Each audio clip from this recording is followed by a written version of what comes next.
গুনার কাজ করার সময়, মিলিত হওয়ার সময়, জেনা করার সময় তো তার মধ্যে হিতাহিত জ্ঞান ছিল না। গুনাহের মজা তো মানুষের মনের মধ্যে যখন ঢুকে যায় সব কিছুই খেয়াল থাকে না। মায়েজ বিন মালিক রাদিয়াল্লাহু তাআলা আনহু এর মধ্যেও গুনাহের স্বাদ আর মজা ঢুকে গেছে। এখন তার কোনো কিছুই আর ভুলে না, এখন কোনো কিছুই ভালো লাগে না। আখিরাতের কথা মনে নাই, ভালো জিনিসগুলো আর মনে নাই। এখন গুনাহের মজা তার মধ্যে ঢুকে গেছে। মায়েজ বিন মালিক রাদিয়াল্লাহু তাআলা আনহু এর জন্য যখন এই অপকর্মটা সংগঠিত হয়ে গেল, তখন শয়তান তাদের মধ্য থেকে বিদায় নিয়ে চলে গেল। এবার মায়েজ রাদিয়াল্লাহু তাআলা আনহুর বিবেক বুদ্ধি ফিরে আসলো, হুঁশ ফিরে আসলো। মায়েজ বিন মালিক রাদিয়াল্লাহু তাআলা আনহু চিন্তা করলেন, হায় রে, আমার দ্বারা আমি মায়েজের মাধ্যমে যেই গুনাহ সংগঠিত হয়ে গেছে, এই গুনাহ থেকে যদি আমি নিষ্পত্তি না করি, আমি গুনাহ থেকে যদি পবিত্রতা অর্জন করতে না পারি, আমি কাল কিয়ামতের দিন ওই মহান মালিকের আদালতে কিভাবে দাঁড়াবো? যেই দিন আমাকে বলা হবে, মায়েজ তুমি তো জিনাহকার, তুমি তো জিনাকারী, তুমি তো গুনাহগার, আজ তোমার জন্য আমার কোনো দয়া নাই, মায়া নাই। মায়ার নবী রাহমাতাল লিল আলামিন যদি সেই দিন আমার জন্য সুপারিশ না করে, তাহলে আমার কিছুই করার থাকবে না। কি করব? রাসূলের দরবারে যাওয়া দরকার, আমার নিজেকে পবিত্র করার দরকার। হযরতে মায়াজ বিন মালিক রাদিয়াল্লাহু তাআলা আনহু চলে গেলেন রাসূলের দরবারে। রাসূল আরবি সাল্লাল্লাহু আলাইহি ওয়াসাল্লামের সামনে গিয়ে বললেন, আল্লাহর রাসূল, আমি মায়াজ তো জিনা করে ফেলছি গো রাসূল, ও রাসূল, আমি জিনা করে ফেলছি, আমাকে পবিত্র করুন। আল্লাহর রাসূল বললেন, মায়াজ তুমি যাও। तकबीर में कलमा में नमाजू में अज़ा में, तकबीर में कलमा में नमाजू में अज़ा में, है नाम इलाही से मिला नाम मुहम्मद, है नाम इलाही से मिला नाम मुहम्मद। फरमाते हैं आदम को मुझे खुल्द तरी में, फरमाते हैं आदम को मुझे खुल्द तरी में, लिखा हुआ तू बाब मिला नाम मुहम्मद, लिखा हुआ तू बाब मिला नाम मुहम्मद। हर लहज़ा मूमिन की नई शान नैया, हर लहज़ा मूमिन की नई शान नैया, गुफ्तार में किरदार में अल्लाह की बुरहान, गुफ्तार में किरदार में अल्लाह की बुरहान। क़हारी गफ़्फ़ारी क़ुद्दूसी जबरूत, क़हारी गफ़्फ़ारी क़ुद्दूसी जबरूत, ये चार अनासर हो तो बनता है मुसलमान, ये चार अनासर हो तो बनता है मुसलमान। हमसाया जिब्रील अमी बंदाए खाकी, हमसाया जिब्रील अमी बंदाए खाकी, है उसका नशीमन न बुखारा न बदख्शा, है उसका नशीमन न बुखारा न बदख्शा। अल्हम्दुलिल्लाह, महान अल्लाह पाक रब्बुल आलमीन दरबारे असंख्य शुक्रिया যে আল্লাহ পাক রব্বুল আলামিন আপনাদের এই টাঙ্গাইলের কালিহাতী জেলার মধ্যে এমন একটা বিশাল বড় ওয়াজ মাহফিলের আয়োজন করার তৌফিক দিয়েছেন। সেই জন্য মহান মালিকের দরবারে কালিমাতুশ শুকর আদায় করি, বলি আলহামদুলিল্লাহ। আল্লাহ পাক কুরআনে হাকীমের মধ্যে বলেন, وإن تعدوا نعمة الله لا تحصوها وإن تعدوا نعمة الله لا تحصوها মহান রব আল্লাহ পাক রব্বুল আলামিন পবিত্র কোরআনে হাকিমের মধ্যে বলেন, ও আমার বান্দারা তোমরা শোনো, আমি রব তোমাদেরকে এত এত নাজ নিয়ামত দিয়েছি, এত নিয়ামত দিয়েছি, যেই নিয়ামতের সংখ্যা যদি তোমরা গণনা করতে চাও তাহলে তোমাদের দ্বারা কখনোই তার সংখ্যা নির্ধারণ করা সম্ভব নয়, গণনা করা সম্ভব নয়। কিভাবে গণনা করব? আল্লাহ পাক রব্বুল আলামিন এত নিয়ামত দিয়েছেন, এত নিয়ামত দিয়েছেন। আল্লাহ পাক রব্বুল আলামিনের এই নিয়ামতের যদি আমরা পরিপূর্ণরূপে শুকরিয়া আদায় করতে পারি, শুকরিয়া জ্ঞাপন করতে পারি, মহান আল্লাহ পাক রব্বুল আলামিন আমাদেরকে নিয়ামত আরো বহুগুণে বাড়িয়ে দিবেন, বহুগুণে বাড়িয়ে দিবেন। আল্লাহ পাক পবিত্র কোরআন হাকিমের মধ্যে বলেন, লাইন শাকারতুম লাযীদান্নাকুম ওয়া লাইন কাফারতুম ইন্না আযাবী লাশাদীদ। যদি কোনো বান্দা আমার নিয়ামত পাওয়ার পর সেই নিয়ামতের জন্য শুকরিয়া আদায় করে খুশি হয়, কৃতজ্ঞতা জ্ঞাপন করে, আমি মহান রব তাকে অনেক গুণে তার নিয়ামতকে বৃদ্ধি করে দেই। আর যদি কোনো বান্দা আমার এত মূল্যবান নিয়ামতগুলো পাওয়ার পরেও যে আল্লাহ আমি তোমাদের জন্য এক মুহূর্তের জন্য বাতাসকে কি করি নাই, বন্ধ করি নাই, তোমাদের জন্য পানিকে বন্ধ করি নাই, তোমাদের শ্বাস প্রশ্বাসকে বন্ধ করি নাই, তোমাদের চলার জন্য পাওটাকে বন্ধ করে দেই নাই, তোমাদেরকে এত নিয়ামত দেওয়ার পর যদি তোমরা আমি রবের নিয়ামতের শুকরিয়া আদায় না করো তাহলে আমি রব তোমাদের থেকে নিয়ামতগুলো ছিনিয়ে আনবো। আমার রব বলতেছে যে তোমরা যদি আমার নিয়ামতের শুকরিয়া আদায় না করো তাহলে আমি সেই নিয়ামতগুলো ছিনিয়ে আনবো। মুহতারাম হাজিরিন, আল্লাহ পাক রব্বুল আলামিন মানুষের যে বডি বানিয়েছেন, এই বডিটার মধ্যেই কত নিয়ামত দিয়েছেন, কত নিয়ামত দিয়েছেন। আল্লাহ পাক রব্বুল আলামিন তার অসংখ্য অগণিত নিয়ামতের মধ্যে কিছু নিয়ামতের বর্ণনা করেছেন, কিছু নিয়ামতের বর্ণনা করতে আল্লাহ খুবই পছন্দ বোধ করছেন। আল্লাহ পাক পবিত্র কোরআনে হাকিমের মধ্যে বলেন, আলাম নাজআল লাহু আইনাইন ওয়া লিসানান ওয়া শাফাতাইন ওয়া হাদাইনাহুন নাজদাইন। আল্লাহ পাক রব্বুল আলামিন পৃথিবীর সকল মানুষদেরকে ডাক দিয়ে বলেন, ও আমার বান্দারা তোমরা শোনো,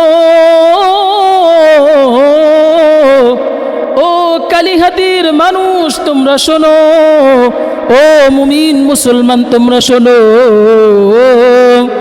আল্লাহ পাক রব্বুল আলামিন বলেন, আলাম নাজআল লাহু আইনাইন, আমি রব কি তোমাদের দুটি চক্ষু দান করি নাই, দুটো চক্ষু দান করি নাই, ওয়া লিসানান ওয়া শাফাতাইন, শুধু তাই নয় তোমাদের কি একটি জিহ্বা ও দুইটা ঠোঁট দান করি নাই, ঠোঁট। আল্লাহ পাক রব্বুল আলামিন বলেন, ও বান্দা শুধু তাই নয় তোমাদেরকে আমি এরপরে মহামূল্যবান একটা নিয়ামত দান করেছি, কি জানোনি? ওয়া হাদাইনাহুন নাজদাইন, আমি রব তোমাদেরকে ভালো পথ এবং খারাপ পথ দুই পথেই চলার মতো সুযোগ করে দিয়েছি, অর্থাৎ দেখিয়েছি। তোমরা যে পথেই চলো না কেন সেই পথেই তোমাদের সামনে সেই পথটাকে উন্মোচিত করে দিয়েছি।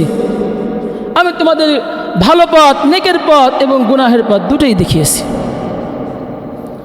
আল্লাহ পাক রব্বুল আলামিন আমাদেরকে দুইটা পথই দেখাইলেন।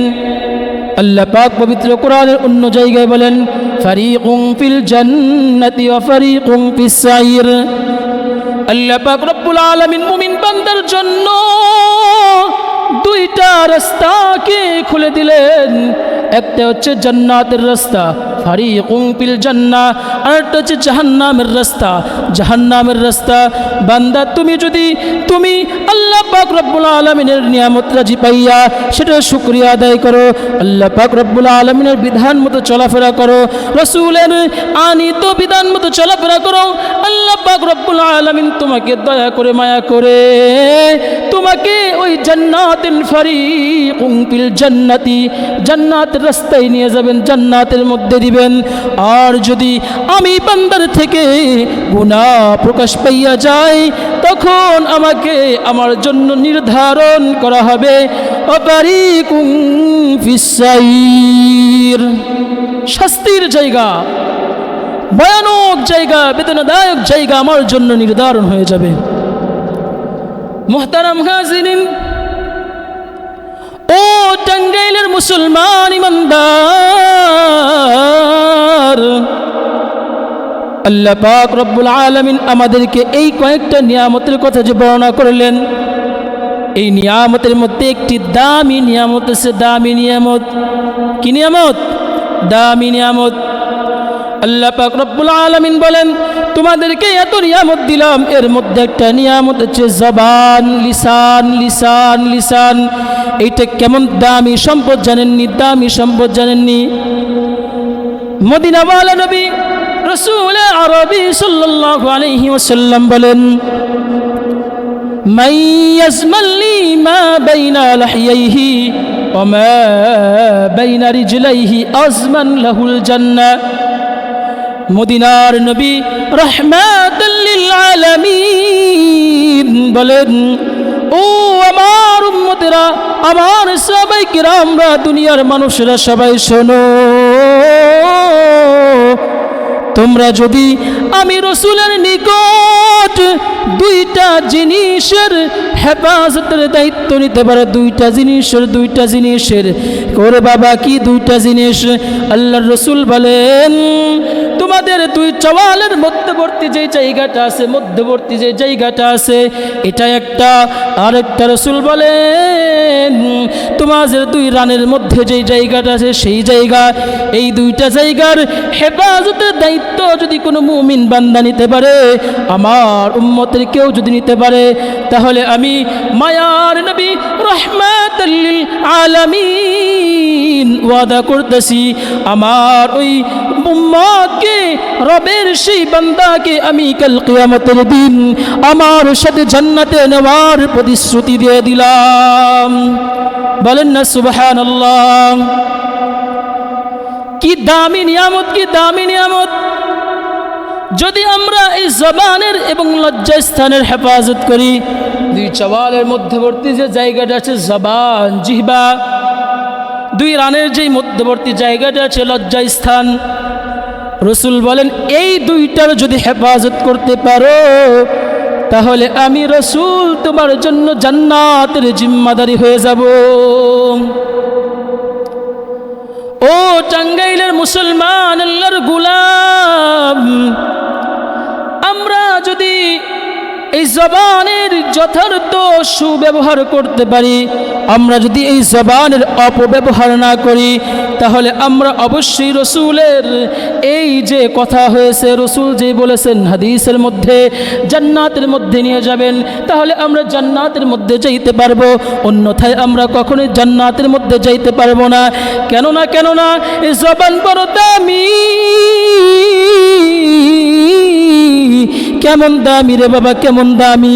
এই জবানের মাধ্যমে মানুষ ঈমান গ্রহণ করে, এই জবানের মাধ্যমে মানুষ কালিমা পড়ে, এই জবানের মাধ্যমে মানুষ কি করে? আল্লাহর নাফরমানি করে। জবানের মাধ্যমে মানুষ গীবত করে, জবানের মাধ্যমে মানুষকে গালিগালাজ করে। এই জবানের মাধ্যমে এমন কোনো গুনাহ নাই যেই গুনাহটা মানুষ করে না। আল্লাহ পাক রব্বুল আলামিন বলেন তোমরা যদি এই জবানের হেফাজত না করো, তোমরা যদি এই জবানের মাধ্যমে গীবত করো, কি করো? গীবত করো। আল্লাহ পাক রব্বুল আলামিন বলেন গীবতের শাস্তি বড়ই ভয়াবহ। কেমন গীবতের শাস্তি, গীবতের তুলনা কি করেছেন জানেন? আল্লাহর রাসূল সাল্লাল্লাহু আলাইহি ওয়াসাল্লাম হাদিসে পাকের মধ্যে বলেন আল গীবাতু আশাদ্দু মিনাজ জিনা। গীবত এত মারাত্মক রে, এটাই এমন মারাত্মক গুনাহ যে আল্লাহর রাসূল বলেন এইটা শুধু দুনিয়ার এমন কোনো গুনাহ নয়, জিনার মতো মারাত্মক গুনার চাইতেও কিন্তু মারাত্মক হচ্ছে গীবত করা। আমরা বুঝতে পারলাম যদি আমরা এই জবানের হেফাজত না করি কাল কিয়ামতের দিন আল্লাহ পাক রব্বুল আলামিনের আদালতের মধ্যে আমাদেরকে জবাবদিহি করতে হবে, জবাবদিহিতার আওতায় দাঁড়াইতে হবে। আমাদের সেই দিন আর জবানের মধ্যে কোনো কথা থাকবে না। যখন আল্লাহ পাক রব্বুল আলামিন বলবেন, ও আমার বান্দা আব্দুর রহমান, আব্দুল করিম, আব্দুস সত্তার, আব্দুর রহিম, তুমি দুনিয়ার মধ্যে চলেছো ঠিকই, কিন্তু তুমি অমুক ব্যক্তির, আমার অমুক বান্দার পিছনে তার কি করেছো? গীবত করেছো। গীবতের শাস্তি কি জানেন? আল্লাহ পাক রব্বুল আলামিন পবিত্র কোরআনে হাকিমের মধ্যে বলেন, ইয়া আইয়ুহাল্লাযীনা আমানু ইজতানিবু কাসীরাম মিনাজ-যন্ন ইন্না বা'দায-যন্নি ইসমুন ওয়া লা তাজাসসু ওয়া লা ইয়াগতাব বা'দুকুম বা'দা আইয়ুহিব্বু আহাদুকুম আন ইয়াকুলা লাহমা আখিহি মাইতা ফাকারিহতুমুহু ওয়াত্তাকুল্লাহ ইন্নাল্লাহা তাওয়াবুর রহিম। আল্লাহ পাক রব্বুল আলামিন বলেন, ও আমার বান্দারা তোমরা শোনো, ইয়া আইয়ুহাল্লাযীনা আমানু। আল্লাহ পাক কাদেরকে সম্বোধন করে বলছেন? জোরে বলেন কাদেরকে সম্বোধন করে? আল্লাহ পাক মুমিনদেরকে সম্বোধন করে বলতেছেন, ইয়া আইয়ুহাল্লাযীনা আমানু ইজতানিবু কাসীরাম মিনাজ-যন্ন। তোমরা ধারণা করা থেকে, সন্দেহ করা থেকে বেঁচে থাকো। এটা কেমন গুনাহ জানোনি? এটা বড়ই গুনাহ। কেমন গুনাহ? ইন্না বা'দায-যন্নি ইসমুন। কিছু ধারণা এমন রয়েছে যেইগুলো হচ্ছে পাপ, মহাপাপ, বড়ই খারাপ গুনাহ। এরপর আল্লাহ পাক রব্বুল আলামিন বলেন, ওয়ালা তাজাসসু। তোমরা মানুষের পিছনে তাদের দোষকে তালাশ করিও না। আল্লাহ পাক রব্বুল আলামিন মানুষের দোষ প্রকাশ করতে না করেছেন। আমাদের সমাজের মধ্যে কিছু মানুষের স্বভাব থাকে এমন, কি থাকে না? অবশ্যই থাকে। সেই মানুষদের স্বভাব হলো কে কি করলো, কে খারাপ কে ভালো, এই গুণগুলো খুঁটিয়ে বের করবে। দেখবে এই ব্যক্তির মধ্যে কি দোষ আছে, এই ব্যক্তির মধ্যে কি গুণ আছে, এই দোষ আর গুণগুলো সমাজের মধ্যে প্রকাশ করে দিবে। অথচ ওই যেই গুণটা শুধু আপনি ছাড়া আর কেউ জানতো না, আমার মালিক জানতেন আর আপনি জানতেন। তুমি আব্দুল কুদ্দুস, তুমি আব্দুল জব্বার যদি না বলতা, তাহলে এই দোষটা কেউ জানতো না। কিন্তু তুমি এই জাসুসি করিয়া, তুমি এই পিছনে লাগিয়া দোষগুলোকে তালাশ করে মানুষের মধ্যে প্রকাশ করে দিয়েছো। এটা হইতে আল্লাহ পাক রব্বুল আলামিন বিরত থাকতে বলেছেন। শুধু তাই নয়, আল্লাহ পাক রব্বুল আলামিন এরপরে বলেন, ওয়ালা ইয়াগতাব বা'দুকুম বা'দা। তোমরা পরস্পরের নিন্দা করিও না। কেউ কারো পিছনে কি করো না? নিন্দা করো না, অর্থাৎ গীবত করিও না। আমরা গীবত কি জানিস? গীবত কি মারাত্মক গুনাহ, এটা আমরা আগেই জেনেছি। হাদিসের মধ্যে এসেছিল, আল গীবাতু আশাদ্দু মিনাজ জিনা।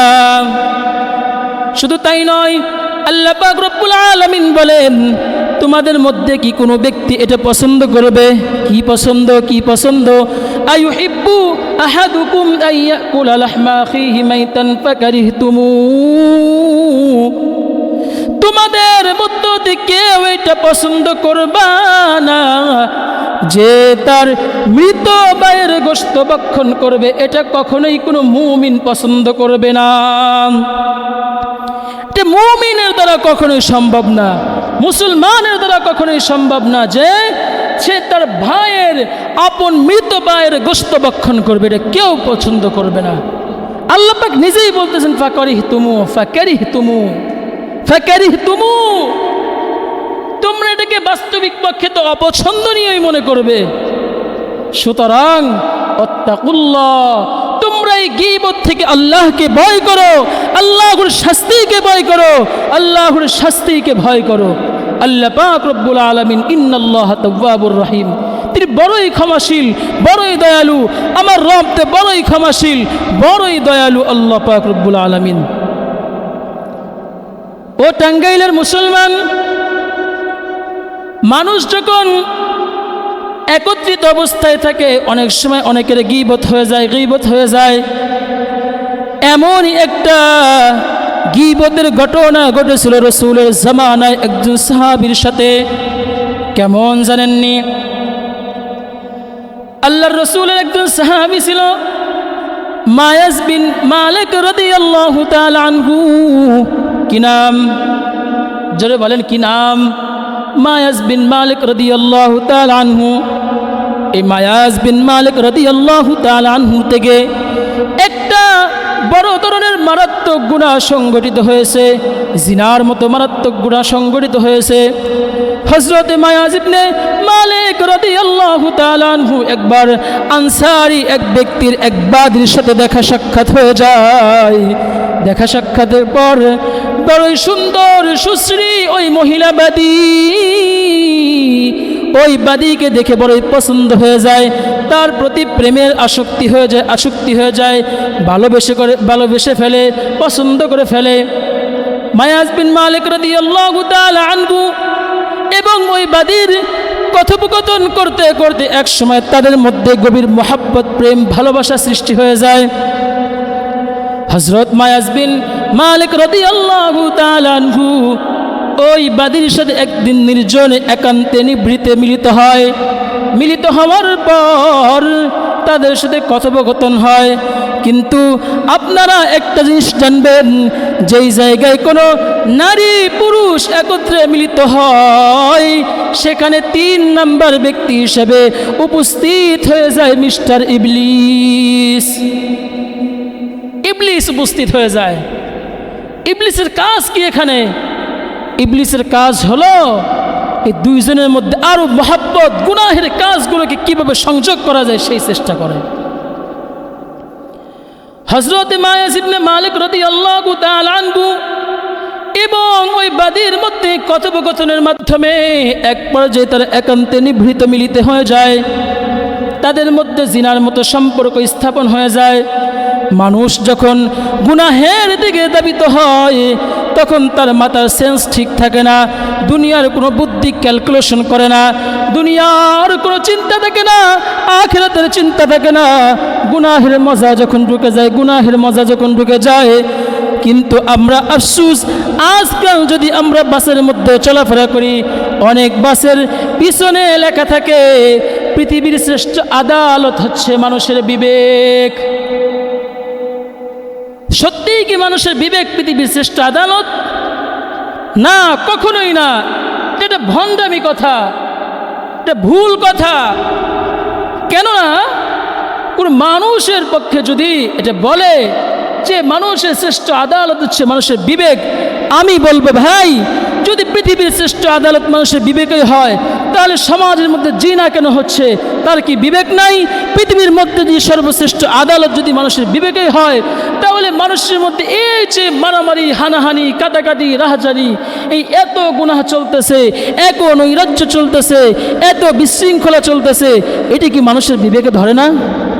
কি বলেন? জোরে বলেন, ধরে না? যদি এইটা যদি না ধরে, এইটা চিন্তা যদি করতে না পারে, তাহলে কোনো মানুষ বলতে পারবে না পৃথিবীর সর্বশ্রেষ্ঠ আদালত হচ্ছে মানুষের বিবেক। ও টাঙ্গাইলের মুসলমান, যেটা বলতেছিলাম, আল্লাহ পাক রব্বুল আলামিনের বান্দা মায়াজ বিন মালিক রাদিয়াল্লাহু তাআলা আনহুর দ্বারা যেই গুনাহটা সংগঠিত হয়ে গেছে, জিনার মতো গুনাহ, গুনার কাজ করার সময়, মিলিত হওয়ার সময়, জেনা করার সময় তো তার মধ্যে হিতাহিত জ্ঞান ছিল না, হিতাহিত জ্ঞান ছিল না। গুনাহের মজা তো মানুষের মনের মধ্যে যখন ঢুকে যায় সব কিছুই খেয়াল থাকে না। মায়েজ বিন মালিক রাদিয়াল্লাহু তাআলা আনহু এর মধ্যেও গুনাহের স্বাদ আর মজা ঢুকে গেছে। এখন তার কোনো কিছুই আর ভুলে না, এখন কোনো কিছুই ভালো লাগে না। আখিরাতের কথা মনে নাই, আখিরাতের কথা মনে নাই, ভালো জিনিসগুলো আর মনে নাই।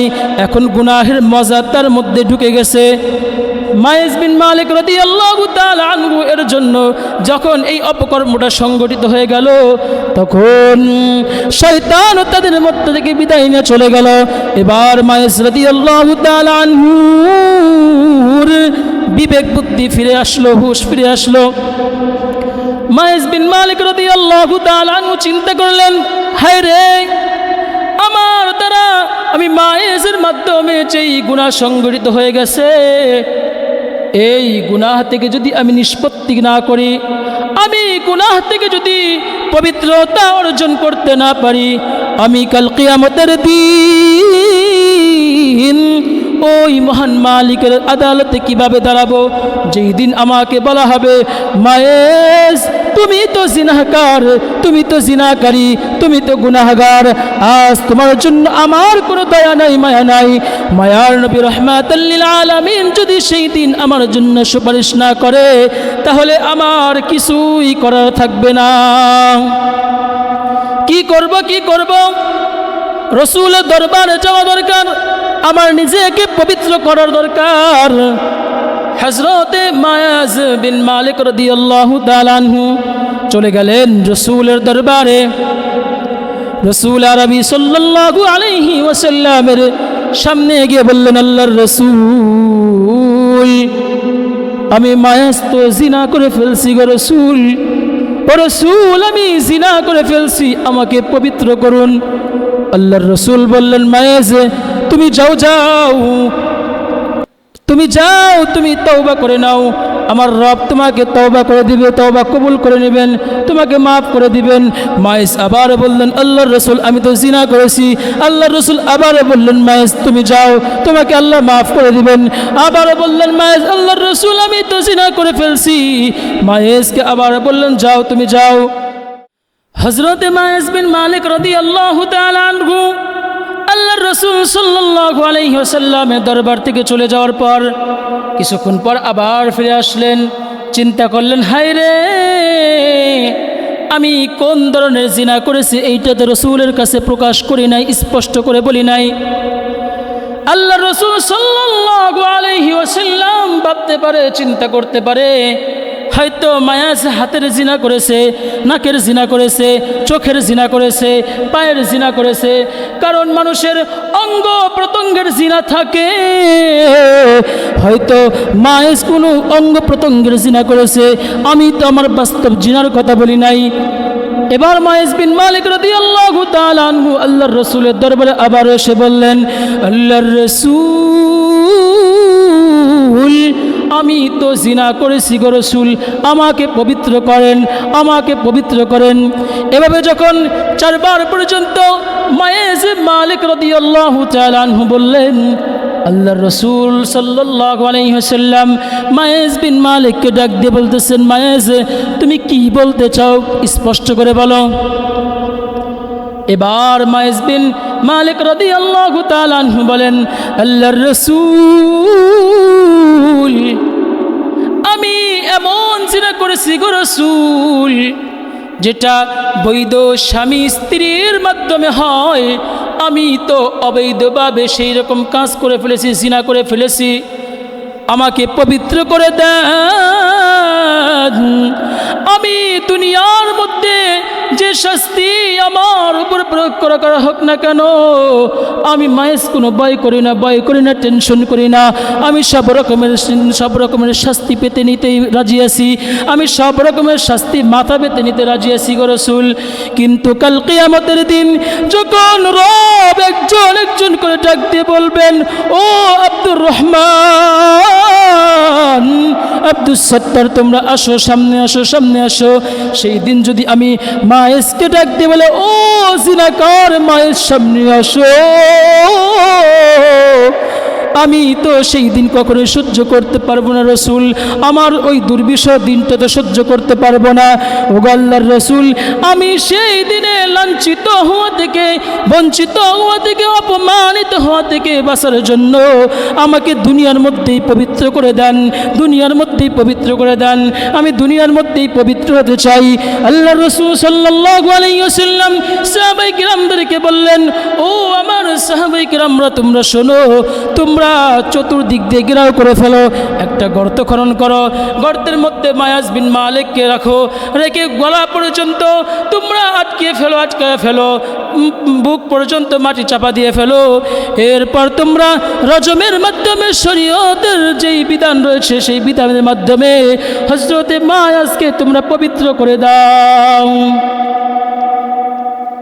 হযরতে মায়াজ বিন মালিক রাদিয়াল্লাহু তাআলা আনহুকে রজম মারার মাধ্যমে, পাথর আঘাত করার মাধ্যমে দুনিয়ার মধ্যে থেকে বিদায় করে দিলেন, পবিত্র করে দিলেন। আল্লাহর রাসূল সাল্লাল্লাহু আলাইহি ওয়াসাল্লাম মায়াজ বিন মালিক রাদিয়াল্লাহু তাআলা আনহুর জানাজার নামাজ পড়লেন, কাফন দাফনের সব কাজ সম্পন্ন করলেন, তার জন্য মাগফিরাতের দোয়া করে যখন চলে আসবেন, এমন মুহূর্তে রাহমাতাল লিল আলামিন দেখলেন দুইজন মানুষ যাচ্ছে মায়াজ বিন মালিকের কবরের সামনে দিয়া। কোথায় দিয়ে? কবরের সামনে দিয়ে। ওই দুইজন ব্যক্তি একে অপরকে বলতে বলতে যাচ্ছে, হায়রে, এই হলো সেই মায়াজ, এই হলো সেই মায়াজ যে জিনার মতো একটা সংগঠিত কাজ করেছে, গুনাহের কাজ করেছে। আল্লাহ পাক রব্বুল আলামিন বড় দয়া করে, মায়া করে, ভালোবেসে হযরতে মায়াজের গুনাহটা গোপন করে রেখেছিলেন, কিন্তু হযরতে মায়াজ এই গুনাহটা মানুষের মাঝে প্রকাশ করে দিয়েছে। প্রকাশ করার মাধ্যমে মানুষের মাঝে, সমাজের কাছে, রাষ্ট্রের মধ্যে, আজীবন পৃথিবীর মধ্যে যত মানুষ আসবে, আনেওয়ালা উম্মত আসবে, সকলেই জানবে হলো মায়াজ একজন জিনাকারী, মায়াজ একজন জিনাকারী, মায়াজ একজন জিনাকারী। এই কথা যখন জানবে পৃথিবীর সকল মানুষ, যুগে যুগে যারা আসবে সবাই সি সি করবে। কি করবে? সি সি করবে। আল্লাহর রাসূল সাল্লাল্লাহু আলাইহি ওয়াসাল্লাম ওই দুই ব্যক্তির কথাটা শুনে ফেললেন। আল্লাহর রাসূল তৎক্ষণাৎ কিছু বললেন না, আল্লাহর রাসূল সাল্লাল্লাহু আলাইহি ওয়াসাল্লাম বলেন, কিছু দূর যাওয়ার পর তিনি দেখেন মরুভূমির মধ্যে একটা গাধা মরে আছে, গলিত গাধা, গলে গেছে। হযরত রাসূল সাল্লাল্লাহু আলাইহি ওয়াসাল্লাম ওই দুই ব্যক্তিকে ডাক দিয়ে বলেন, ও দুই ব্যক্তি, তোমরা শোনো, তোমরা আসো, এদিকে আসো, এদিকে আসো, আমি রসুলের কাছে আসো। দুইজন ব্যক্তি যখন রসুলের কাছে এসে গেলেন, আল্লাহর রসুল সাল্লাল্লাহু আলাইহি ওয়াসাল্লাম এবার বললেন, ওই দেখা যায় মৃত গাধা, ওই দেখা যায় মৃত গাধা, দেখছো নি? তারা বলল, জি আল্লাহর রসুল দেখছি। বলে, তোমরা যদি দেখে থাকো তাহলে তোমরা ওই গাধার গোশত ভক্ষণ করো এবং সাথে কিছু গোশত নিয়ে যাও। এবার দুইজন ব্যক্তি আশ্চর্যান্বিত হয়ে গেল, তাজ্জুব হয়ে গেল, হাই রে, কি বলে রসুল, মৃত গাধার গোশত কি খাওয়া সাজে? ওগো আল্লাহর রসুল, এটা কিভাবে সম্ভব? মৃত গাধার গোশত বলে খাবো? এটাতে কোনো মানুষ খাইতে পারে না, এটাতে কোনো মানুষ খাইতে পারে না, এটা কখনোই খাওয়া সম্ভব নয়। এইটা ভক্ষণকারীকে মহান রব পছন্দ করেন না, আপনিও তো পছন্দ করবেন না। আল্লাহর রাসূল সাল্লাল্লাহু আলাইহি ওয়াসাল্লাম বললেন, ও তোমরা শোনো, কিছুক্ষণ পূর্বে যে তোমরা আমার সাহাবী মায়াজ রাদিয়াল্লাহু তাআলা আনহু এর গীবত করছো, তার অনুপস্থিতিতে গীবত করছো, এই গীবত যে করছো, গীবতের এই পরিণামটা কেমন জানোনি? গীবতটা হচ্ছে জিনার চাইতেও মারাত্মক একটা গুনাহ। এই গীবতটা হচ্ছে গাধার গোশত ভক্ষণ করার চাইতে মারাত্মক পর্যায়ের গুনাহ। তোমরা তো এমন একটা কাজই করে ফেলছো। দুই ব্যক্তি তো টেনশনে পড়ে গেলেন, চিন্তায় পড়ে গেলেন, হায় হায় কি করব? আল্লাহর রাসূল সাল্লাল্লাহু আলাইহি ওয়াসাল্লাম বলেন, ও দুনিয়ার মুসলমান, তোমরা শোনো, ও টাঙ্গাইলের মুসলমান তোমরা শোনো। তোমরা মনে করছো মায়াজ তো জিনার মতো একটা গুনাহ করে ফেলছে, না জানি কি করে ফেলছে, না জানি কি করে ফেলছে। অথচ আমার সাহাবী হযরত মায়াজ এই গুনাহ করার পর এত অনুতপ্ত আর অনুশোচনা বোধ করেছে। এই অনুশোচনা বোধ করার পর যে রবের নিকট তওবা করেছে, শরীয়ত অনুযায়ী যে তার ফয়সালা হয়ে গেছে, আল্লাহ পাক রব্বুল আলামিন মায়াজের তওবাকে এমনভাবে কবুল করেছে, এমনভাবে কবুল করেছে। মায়ার নবী রাহমাতুল লিল আলামিন বলেন, ও আমার উম্মতেরা তোমরা শোনো,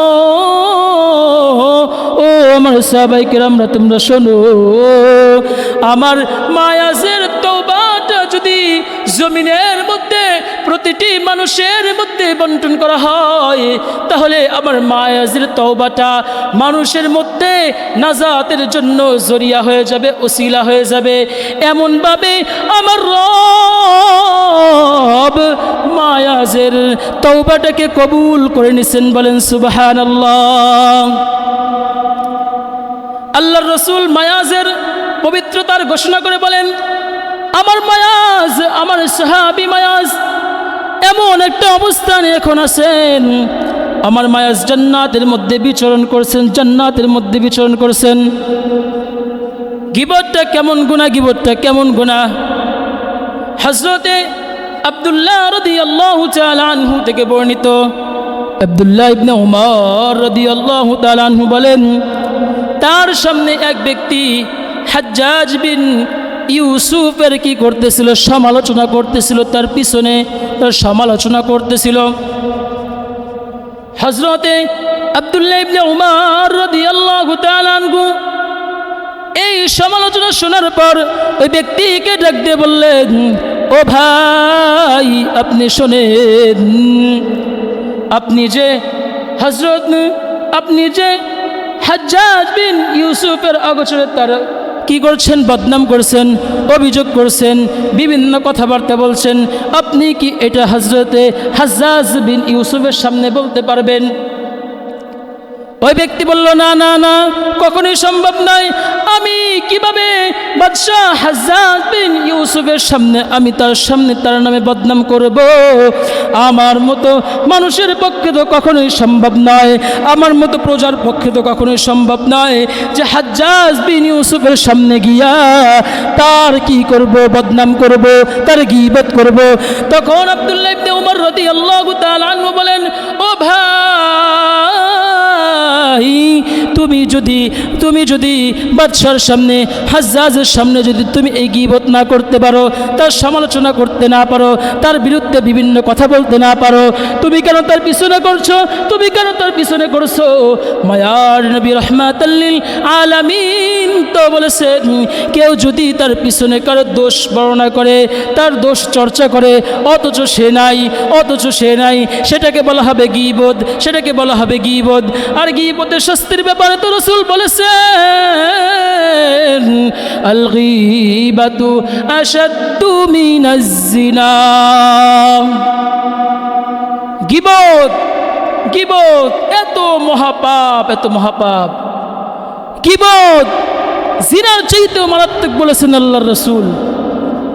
আল্লাহর রাসূল সাল্লাল্লাহু আলাইহি ওয়াসাল্লাম গীবতকে কি করেছেন? জিনার চাইতেও মারাত্মক পাপ বলেছেন, গুনাহ বলেছেন, মারাত্মক বলেছেন। ও টাঙ্গাইলের মুসলমান, আমরা বুঝতে পারলাম জমান বড় দামি সম্পদ, জমান বড় দামি সম্পদ। আল্লাহ পাক আমাদেরকে এত এত নিয়ামত দিয়েছেন, এত নিয়ামত দিয়েছেন। সব নিয়ামতের চাইতে রাসূলের কাছে একটা প্রিয় নিয়ামত হচ্ছে জবান। জোরে বলেন কি? জবান। এই জবানের যদি আমরা ভালোভাবে হেফাজত করি এবং লজ্জাস্থানে যদি হেফাজত করি, আল্লাহর রাসূল আমাদেরকে কাল কিয়ামতের দিন জান্নাতে না নিয়া মায়ার নবী একা একা জান্নাতের মধ্যে যাবেন না। আল্লাহর রাসূল সাল্লাল্লাহু আলাইহি ওয়াসাল্লাম এই প্রতিশ্রুতি আমাদেরকে দিয়েছেন, অথচ আজকে আমরা মানুষের বিরুদ্ধে লেখালেখি করতে, মানুষের বিরুদ্ধে কলম চালাইতে, রাষ্ট্রের বিরুদ্ধে কলম চালাইতে, মিথ্যা প্রপাগণ্ডা চালাইতে, যত ধরনের অপবাদ, মিথ্যা অপবাদ যা কিছু আছে বলেন, সব কাজ করতে আমরা কখনোই দ্বিধাবোধ করি না। কারণ আল্লাহ আমাদেরকে এত বড় নিয়ামত দিয়েছেন, এই নিয়ামতকে আমরা যেটাই সেটাই ব্যবহার করি, এই নিয়ামতের অপব্যবহার করি। এই নিয়ামতের অপব্যবহার করলে যে আমাদের ঈমানও চলে যাইতে পারে, আমাদের আমলও চলে যেতে পারে, সব কিছুই বরবাদ হইয়া যাইতে পারে। আমরা কখনোই এটা ভাবি না, আমরা কখনোই এটা ভাবি না।